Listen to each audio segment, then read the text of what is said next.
우리 옆 사람과 인사합시다. 은혜 많이 받읍시다.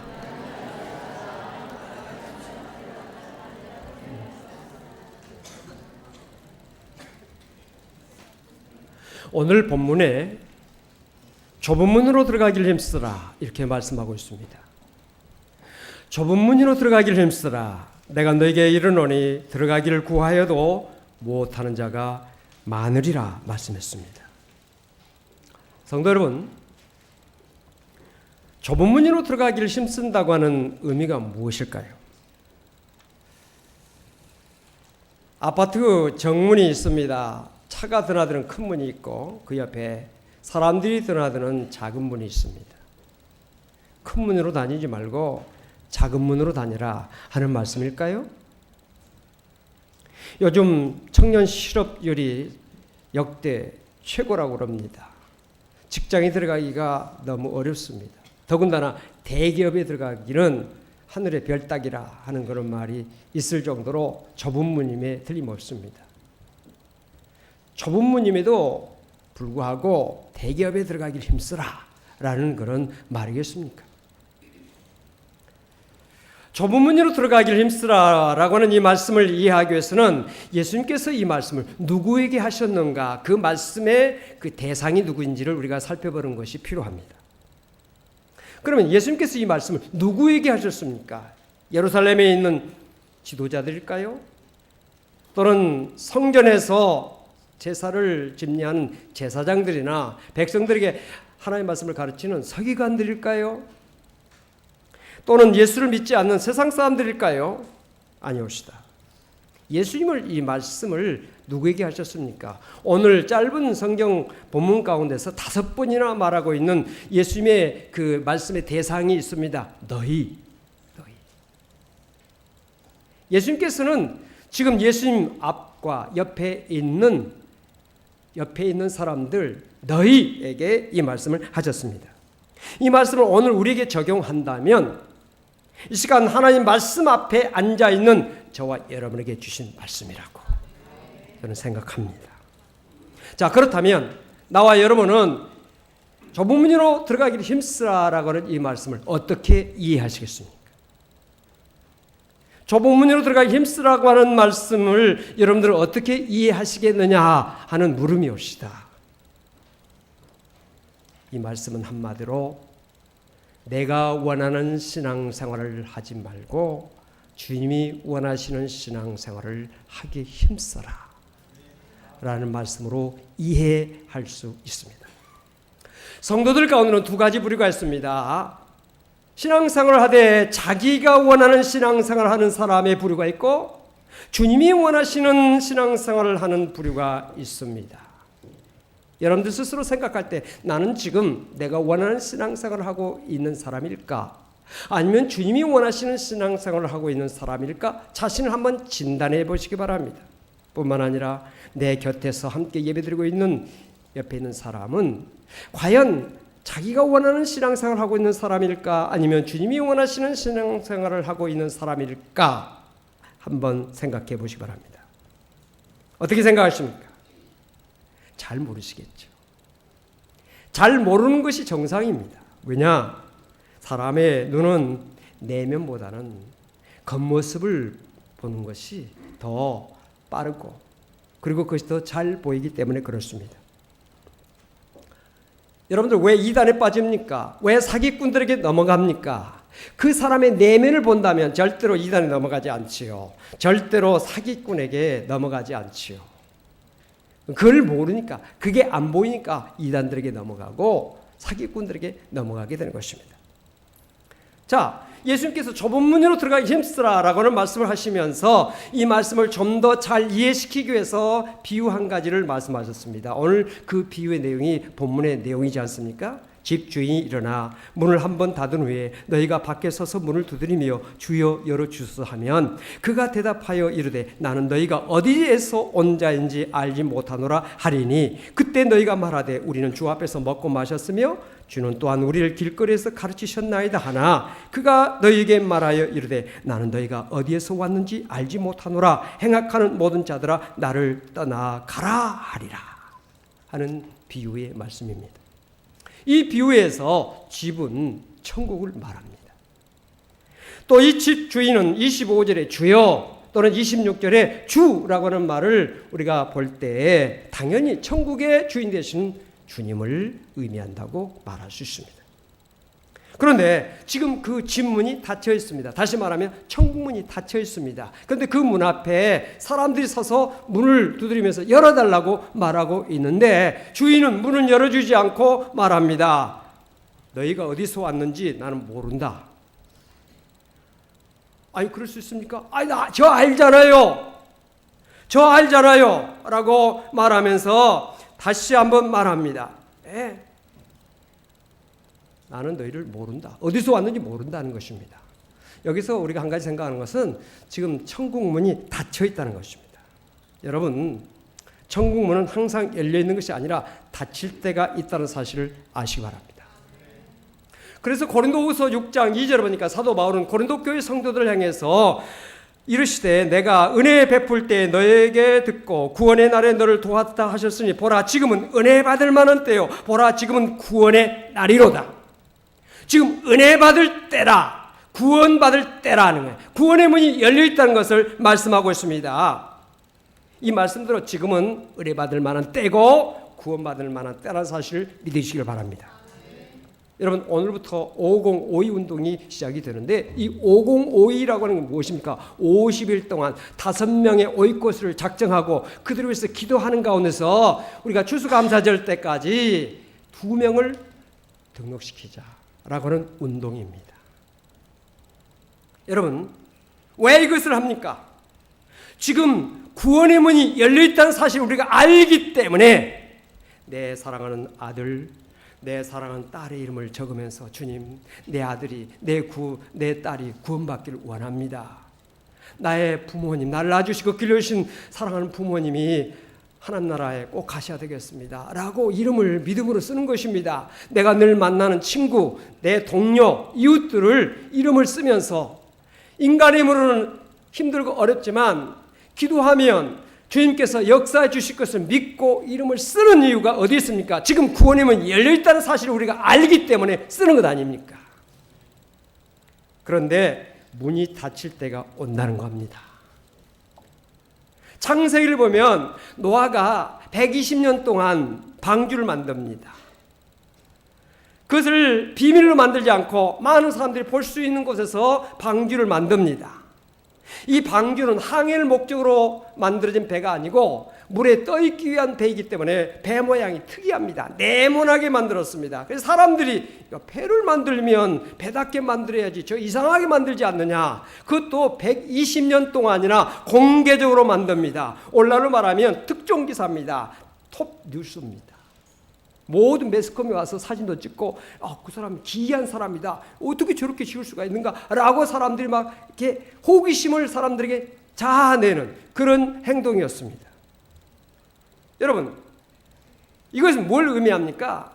노아 시대에 많은 사람들에게 구원의 문이 열렸다는 것입니다. 그것도 120년이나 되는 오랜 세월 동안 그 문이 열려 있습니다. 왜 이런 집을 짓습니까? 왜 이런 배를 만듭니까? 라고 물어볼 수 있는 기회가 얼마든지 있었고 그때 노아는 설명할 수 있는 기회가 얼마든지 있었겠지요. 그래서 방주가 다 만들어집니다. 만들어졌을 때 그의 가족과 그리고 정결한 짐승 7쌍 그리고 부정한 짐승 암수 2씩 그 방주에 다 들어갑니다. 다 들어가 난 다음에 어떻게 됐습니까? 창세기 7장 16절에 보니까 하나님께서 방주의 문을 닫으셨다 그랬습니다. 하나님께서 방주의 문을 닫으셨어요. 닫고 나니까 문이 열리지 않습니다. 하늘에서 비가 장대 같은 비가 막 붓듯이 40일 동안 주야로 내립니다. 땅의 모든 것들이 다 물에 잠깁니다. 산 꼭대기까지 물이 차오릅니다. 그때 사람들이 와서 두드리면서 문을 열어달라고 우리 좀 들어가게 해달라고 얼마나 했겠습니까? 한 번 닫힌 방주의 문은 결코 열리지 않았다는 사실입니다. 본문에도 문이 닫혀 있습니다. 그래서 문 밖에 있는 사람들이 문을 두드리면서 열어주소서 주여 열어주소서 말합니다. 그때 주인이 말합니다. 나는 너희가 어디에서 온 자인지 알지 못하노라. 그때 그들이 자기에 대해서 설명합니다. 우리는 주 앞에서 먹고 마셨으며 주님은 또한 우리를 길거리에서 가르치셨나이다. 여러분, 주 앞에서 먹고 마신 사람이 누굽니까? 예수님과 함께 동고동락했던 제자들 아닙니까? 주님의 가르침을 길거리에서 들었던 사람이 누굽니까? 주님의 제자들입니다. 주님의 제자들 가운데서도 구원받을 수 있는 사람이 있는가 하면 구원받을 수 없는 사람이 있다는 사실을 말해주고 있는 것입니다. 심지어 그들이 열심히 자기를 설명했지만 주님께서는 뭐라고 말씀하셨습니까? 행악하는 자들아 나를 떠나가라 이렇게 말씀을 하셨습니다. 사랑하는 성도 여러분, 만약에 여러분이 세상을 떠나서 천국 문 앞에 가서 섰는데 문이 닫혀 있습니다. 열어주소서. 나 천국에 들어갈 수 있도록 해주세요. 그때 천국의 주인 되시는 주님께서 말씀하시기를 나는 내가 어디서 왔는지 도무지 모르겠다. 너 누구냐? 라고 하는 그 말을 천국 문 앞에서 여러분들이 듣는다면 얼마나 기가 막히겠습니까? 얼마나 하늘이 무너지고 얼마나 여러분들이 거기에서 절망하겠습니까? 여러분들이 이 말씀을 천국 문 앞에서 듣지 않고 2015년 9월 13일 성일교회 강단에서 이 말씀을 들은 것을 감사하시기 바랍니다. 저는 성일교회 담임 목사로서 사랑 우리 모든 성도들이 깐난이로부터 노인 장년이까지 한 사람도 천국 문 앞에서 나는 너희를 도무지 모른다, 내가 어디서 왔는지 모른다고 하는 거절의 음성을 듣지 않기를 간절히 원합니다. 간절히 소망합니다. 간절히 이를 위해서 기도하고 있는 것입니다. 담임 목사로서 여러분들의 영혼을 책임진 자로서 눈물 뿌려 기도하고 있는 것입니다. 여러분들 하나님의 말씀을 헛되이 듣지 마십시오. 목사님이 이 설교를 또 언젠가 하겠지. 천만입니다. 오늘 이 시간이 내 생애에 있어서 마지막 설교하는 그 설교일 수도 있고요, 여러분들이 여러분의 생애 속에서 마지막 듣는 설교일 수도 있다는 사실을 기억하시기 바랍니다. 그렇기 때문에 하나님의 말씀을 헛되이 들어서 안 돼요. 내게 주신 말씀으로, 축복의 말씀으로 듣는 성도가 되시기를 주님으로 축원합니다. 자, 도무지 내가 어디서 왔는지 모르겠다고 하는 그 주님의 음성 앞에서 자기를 열심히 설명합니다. 저요 교회 열심히 다녔습니다. 설교 많이 들었습니다. 유명하다는 목사님 설교 텔레비전을 통해서 테이프를 통해서 많이 들었어요. 성찬식 때마다 주님의 살과 피를 상징하는 포도주도 마셨고요, 떡도 먹었어요. 전도 많이 했어요. 봉사 많이 했어요. 상도 받았습니다. 청년회 여신도회 남신도회 회장도 하고 임원 노릇도 했습니다. 성가대도 하고 교사도 하고 구역장도 하고 권찰도 하고 많이 했습니다. 그러나 주님은 말씀하십니다. 나는 도무지 모르겠다. 너 모르겠다. 주님, 저 김충선 목사예요. 저 설교 많이 했어요. 성도들이 설교 듣고 은혜 많이 받았다고 그랬어요. 제가 세례도 많이 베풀었어요. 주의 이름으로 귀신을 쫓아내고 병자들 많이 고쳤어요. 교회당도 크게 짓고 선교관도 짓고 교육관도 지었습니다. 선교사도 많이 파송했습니다. 그 일을 했던 아무개 목사입니다. 나 너 몰라. 그럴 수 있다는 거예요. 저 아무개 장로예요. 저 아무개 권사예요. 저 아무개 집사예요. 너 어디서 왔는지 나 몰라. 그럴 수 있다는 겁니다. 비슷한 내용을 다루고 있는 마태복음 7장에서는요. 내가 너를 도무지 알지 못하니 불법을 행하는 자들아 내게서 떠나가라. 이렇게 말씀하셨다고 했어요. 여러분, 왜 이런 일이 일어날까요? 왜 이런 일이 벌어질 수 있을까요? 이 모든 일을 하면서도 주님과 상관없는 일을 했기 때문에, 주님과 아무 상관이 없는 자기를 위해서 했기 때문에 그래요. 자기의 성공을 위해서, 자기의 영광을 위해서, 자기의 건강을 위해서, 자기의 출세를 위해서, 자기 자식과 자기의 자손들을 위해서, 자기의 만족과 기쁨을 위해서, 자기의 체면을 위해서. 그래서 로마서 14장에 보니까 믿음으로 하지 아니한 모든 것이 죄다 그랬어요. 믿음으로 하지 않고 자기의 의를 위해서 한 것입니다. 그래서 주인은 문 밖에 있는 그들에게 말씀하시기를 천국 문을 열어주지 않았을 뿐만 아니라 행악하는 모든 자들아 악을 행했다고, 또 마태복음 7장에 보면 불법을 행한 자들이라고 그렇게 말씀하고 있습니다. 여러분, 여기 행악하는 자라고 말씀하고 있는데 이 행악이라고 하는 무엇입니까? 악을 행했다는 사람 그 말 아닙니까? 악을 행한 사람을 행악자라고 말하지 않습니까? 그러면 그 악을 행한 것이 무엇을 말하고 있습니까? 윤리 도덕적으로 살인하고 강도짓하고 사기치고 남의 것 도둑질하고, 물론 그것도 악한 행동입니다. 그러나 여기서 말씀하고 있는 이 행악자 또는 불법을 행한 자들은 좀 다른 의미가 있어요. 노아 시대에 많은 사람들이 홍수로 죽었지 않습니까? 하나님께서 이 땅을 물로 그냥 깨끗이 물청소하신 것입니다. 여러분들 도로에 가보면 그 구청에서 물청소하는 차가 있죠. 쫙 해나갑니다.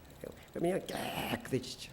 하나님께서 물로 이 세상을 심판하시면서 깨끗이 청소하셨는데, 그때 노아 시대에 살고 있는 사람들이 왜 멸망당했습니까? 그들의 멸망에 대해서 예수님께서 직접 하신 말씀이 마태복음 24장에 나옵니다.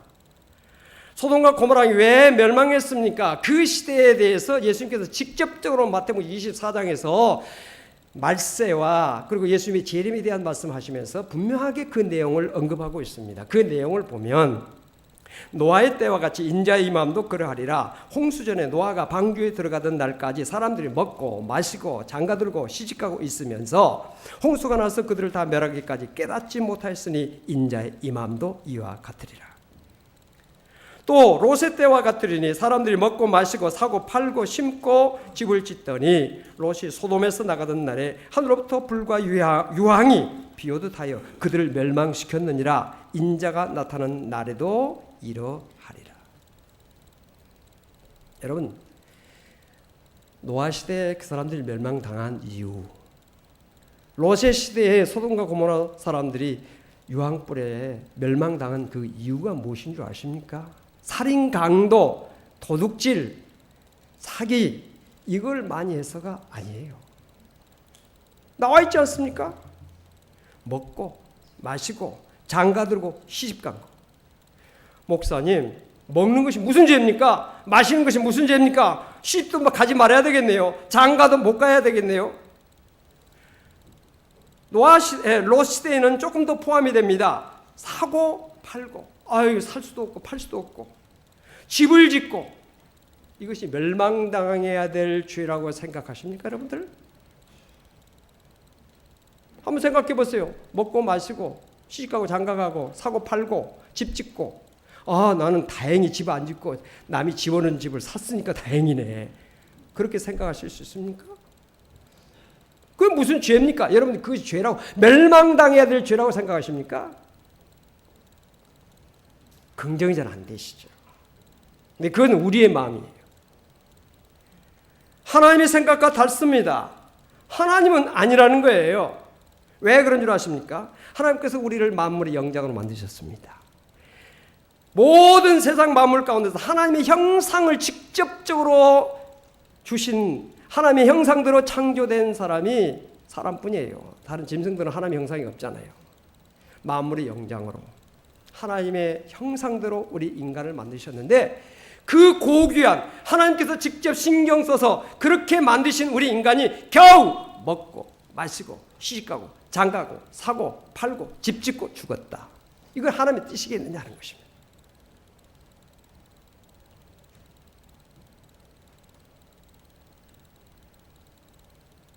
조금 이해가 되시죠? 평범하게 이 땅에서 먹고 마시고 자녀들 낳고 기르고 사업하고 직장생활 하다가 집 짓고 좋은 집, 좋은 자동차 타고 좋은 옷 입고 살다가 죽는 것, 이것이 하나님께서 우리를 만물의 영장으로 하나님의 형상을 직접적으로 부여하신, 인간으로 창조하신 목적이겠느냐라고 하는 그 물음 앞에서는 아닌데요 라고 말할 수밖에 없지 않느냐는 것입니다. 그러면 하나님께서 우리에게 이런 은혜를 베푸신 것은 그 이유가 어디 있을까요? 고린도전서 10장에 분명하게 말씀하기를 그런즉 너희가 먹든지 마시든지 무엇을 하든지 그 속에는 다 모든 것이 들어가 있죠. 사든지 팔든지 집을 짓든지 자동차를 사든지 타든지 옷을 입든지 모든 것 무엇을 하든지 따라서 합시다. 하나님의 영광을 위하여 하라. 아멘이 안 되십니까? 먹든지 마시든지 무엇을 하든지 다 하나님의 영광을 위하여 하라. 이것이 하나님의 말씀이에요. 주님의 뜻이라는 사실을 아시기 바랍니다. 그런데 우리가 그렇게 살고 있느냐 이거예요.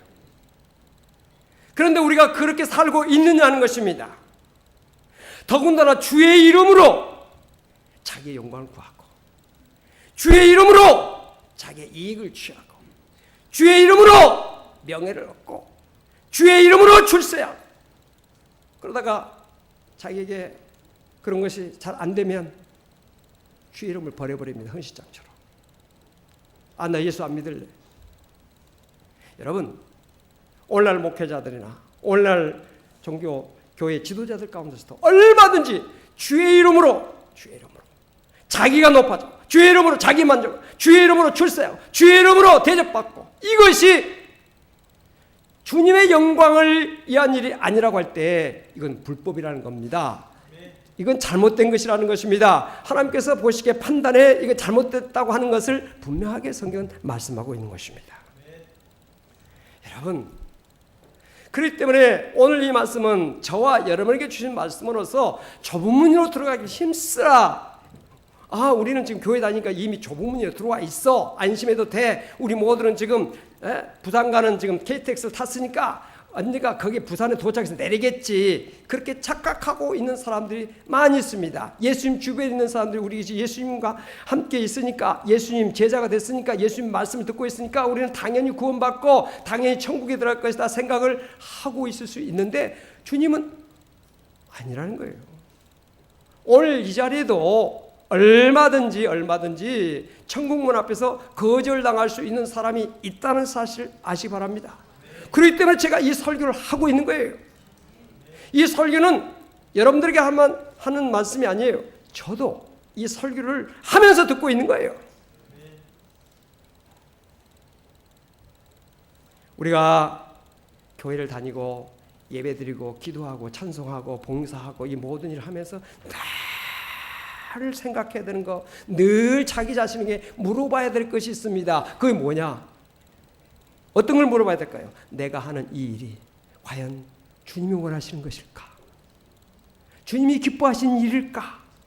내가 지금 봉사한다고 하고 있는데, 내가 지금 충성하고 있다고 하는데, 내가 지금 예배드리고 있는데, 내가 지금 설교하고 있는데 이것이 정말 주님의 뜻을 이루고 있는 일이고 주님을 기쁘시게 하는 일이냐 하는 것을 늘 물어서 거기에 대해서 답을 우리가 얻어야 되는 것입니다. 여러분, 예수님께서는 이 땅에 오실 때 하나님 뜻대로 오셨고요. 하나님 뜻대로 사셨습니다. 모든 것 세례받을 때도 하나님 뜻대로, 또 나아가서 광야에서 시험 받을 때도 다 하나님 뜻대로 성령이 이끌려서 그 모든 일을 다 했는데요. 마지막 십자가 앞에 놓고서도요. 내 뜻대로 마옵시고 아버지 뜻대로 하옵소서. 내 뜻은, 내 마음은 지금이라도 이 잔을 안 받고 싶은데 그러나 주님의 뜻이라면, 하나님의 뜻이라면, 아버지 뜻이라면 거기에 순종하겠나이다. 이것이 예수님의 삶의 모습이 아닙니까? 오늘 우리들이 신앙생활을 하면서 끊임없이 자신에게 물어봐야 되는 것이 내 뜻과 주님의 뜻이 지금 얼마나 가까워지고 있는가. 여러분, 하나님의 거룩하신 뜻과 부족한 우리 인간들의 뜻이 어떻게 같을 수가 있겠어요? 엄청난 차이가 있겠죠. 그러나 하나님과 나는 너무 거리가 있어. 나는 포기해. 나는 절대로 같을 수가 없어. 그렇게 하지 말라는 겁니다. 왜냐? 우리가 그렇게 포기하고 우리가 그것에 대해 생각하지 않고 신앙생활하면요, 우리가 예배를 드리는 자리에 있어서도 하나님과 전혀 상관없는 그런 예배를 드릴 수가 있고요, 우리가 봉사하면서도 충성하면서 모든 하면서도 하나님과 전혀 거리가 먼, 하나님과 아무 상관없는 그런 일을 얼마든지 할 수 있기 때문에 부족하지만 늘 묻는 겁니다. 그래서 늘 가까이 가려고 노력을 해야 된다는 거예요. 할렐루야. 하나님은 우리의 결과를 중요하게 여기시는 분이 아니라 우리의 과정을, 우리 하나님은 관심하신 분이라는 사실을 믿으시기 바랍니다. 우리가 마태복음 25장에 보면 5달란트, 2달란트, 1달란트 받은 사람이 있지 않습니까? 5달란트 받은 사람이 열심으로 그걸 가지고 장사를 해가지고 또 5달란트를 남겼어요. 오, 너 5달란트나 많이 남겼구나. 너 잘했다. 대단하게 5달란트니까 엄청나구나 하고 칭찬하고 축복하신 거 아닙니다. 2달란트 받은 사람이 가서 또 열심히 장사해서 2달란트를 남겨가지고 왔습니다. 5달란트에 비하면 2달란트 작은 거죠. 그런데 주님께서 말씀하신 것을 보면 똑같습니다. 착하고 충성된 종아, 내가 적은 일에 충성하였음에 내가 많은 것으로 내게 맡기리니 내 주인의 즐거움에 참여할지어다. 5달란트 받은 사람, 가져온 사람, 2달란트 가져온 사람 똑같이 말씀하십니다. 그건 뭡니까? 하나님 결과보다도 과정, 얼마나 우리가 예수를 잘 믿으려고 노력하느냐, 얼마나 주님 뜻대로 살아보려고 애를 쓰느냐, 몸부림치느냐, 그것을 하나님은 귀하게 여기신다는 것입니다. 그래서 좁은 문으로 들어가라. 마태복음 7장에서 그렇게 말씀하셨지만 누가복음에서는 좁은 문으로 들어가기 힘쓰라 이렇게 말씀하고 있는 것입니다. 사랑하는 성도 여러분, 우리가 신앙생활, 이것이 신앙생활인가 보다 착각하고 그냥 교회 왔다 갔다 그냥 봉사하고 뭐하고 이렇게 하다가 어느 날 우리가 하나님 앞에 딱 섰을 때 천국문에 당연히 들어갈 줄 알았는데 문이 딱 닫혀서 들여보내주세요. 너 어디서 왔어? 저 성일교에서 왔는데요. 나 너 몰라? 그런 음성, 그런 거절을 우리가 받지 않기 위해서는 내 뜻과 하나님의 뜻이 늘 비교되고 내 뜻대로, 내가 원하는 대로, 내 기쁨대로, 내 판단대로 신앙생활 하지 말고 주님이 원하시는 신앙, 주님이 기뻐하시는 신앙이 무엇인지, 그 삶이 무엇인지를 늘 기도로 묻고 말씀 앞에서 늘 그것을 늘 비교해서 말씀에 합당한가? 성령께서 내게 역사하시는 그 음성을 들으면서 성령께서 내 마음에 근심하게 하거나 내 마음에 어떤 고통스러운 성령의 그 어떤 그것을 느끼지 않고 성령께서 기뻐하시는 그런 삶을 살기 위해서 노력하라는 듯이 오늘 본문의 의미라는 것을 아시기 바랍니다. 할렐루야. 우리는 그렇기 때문에 끝까지 하나님 앞에는 겸손할 수밖에 없어요. 끝까지 우리는 하나님 나라 갈 때까지 노력할 수밖에 없습니다. 어떻게 하면 하나님의 뜻을 이룰까? 내 뜻대로 마시고 아버지 뜻대로 해주시옵소서. 아버지 뜻에 순종하게 해주시옵소서. 이런 기도를 하면서 날마다 여러분들 가정에서도, 여러분들 일터에서도, 교회에서도, 예배드리면서도, 찬송하면서도, 기도하면서도, 봉사하면서도 항상 그 생각을 하면서 생활하라 하는 것이 오늘 좁은 문으로 들어가기 힘쓰라고 하는 의미라는 사실을 기억하시면서 이 말씀에 굳게 서는 여러분 되시기를 주님으로 축원을 드립니다. 기도하십시다. 하나님, 좁은 문으로 들어가기를 힘쓰라고 말씀하셨습니다. 내가 지금 좁은 문으로 들어가기를 힘쓰고 있는지 말씀 앞에서 자신을 살펴보게 해주시고 내가 하는 일이 주님이 기뻐하신 일일까를 늘 물어가면서 한 걸음 한 걸음 정말 저 천성을 향해서 믿음으로 나가는 우리 모두가 될 수 있도록 도와주옵소서. 한 사람도 천국문 앞에서 거절당하는 사람이 없도록 주님 불쌍히 여기시고 긍휼히 여기시고 성령으로 인도하여 주옵소서. 예수님으로 간절히 기도하옵나이다. 아멘.